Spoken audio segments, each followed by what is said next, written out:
graduated in September of 2014 from the welding program at LTI. And I work at Miller Industries in Hermitage. I've been there for 4.5 years. Absolutely, it really changed my life, like for the better.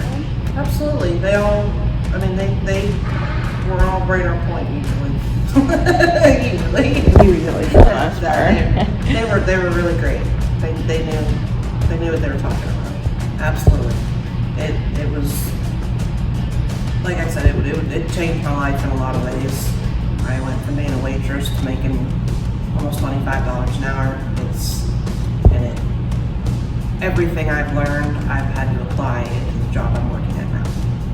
So, including people skills and teaching and everything. And if I wouldn't have came here, I wouldn't have been able to do any of that. I recommended the school to just about everybody I know that is looking to go to school.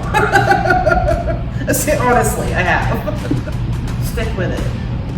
Even if you're not a natural at it, if you stick with it, you will pay off. Just keep trying.